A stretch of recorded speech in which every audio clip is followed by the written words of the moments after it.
messieurs, bonjour et merci de nous suivre. Lutte contre les effets néfastes des changements climatiques, l'Institut Deux Yeux s'y engage. À travers l'analyse multidisciplinaire de la mousson en Afrique à l'horizon 2050, l'Institut entend renforcer la résilience des espaces urbains face à ces changements climatiques. Les réflexions sont entamées depuis 2015, mais le projet à proprement parler est lancé ce 24 mai à Ouagadougou pour une fin prévue pour 2019. Un document sortira de cette initiative et sera un guide technique pour les maires et pour tous ceux qui aménagent l'espace urbain. Le directeur général de la RTB et ses proches collaborateurs étaient ce 24 mai dans les locaux de la RTB de Fada.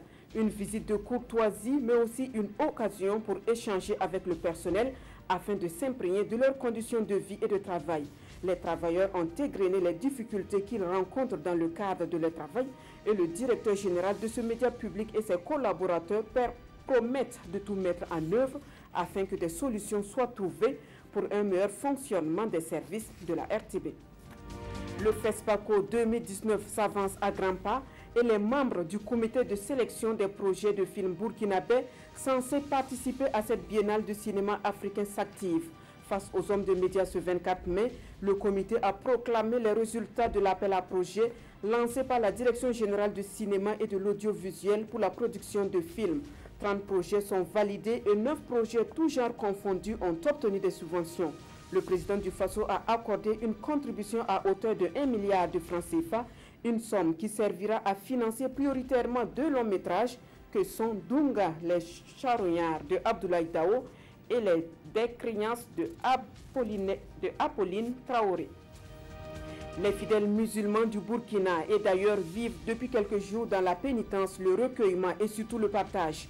À Ouagadougou, l'ambassadeur des États-Unis d'Amérique au Burkina qui sacrifie à l'un des principes du jeûne, à savoir le partage.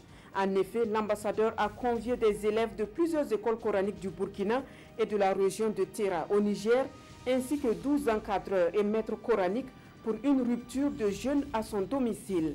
Une manière pour l'ambassadeur Nyang d'exprimer son respect pour toutes les confessions religieuses, notamment à l'islam, en ce mois de Ramadan. Hors de chez nous, il n'y aura pas de sommet entre les États-Unis et la Corée du Sud.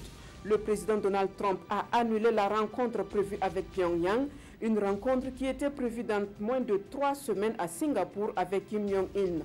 Pour annuler ce rendez-vous historique, Washington dénonce dans un courrier destiné aux leaders nord-coréens la colère et l'hostilité du régime de Pyongyang. Le président américain évoque aussi la puissance de l'arsenal nucléaire américain dont il espère ne jamais avoir à se servir. Voilà qui met fin à ce flash de 10 h. Merci à vous de l'avoir suivi. Marguerite Douanier vous donne rendez-vous à 13 h pour d'autres informations.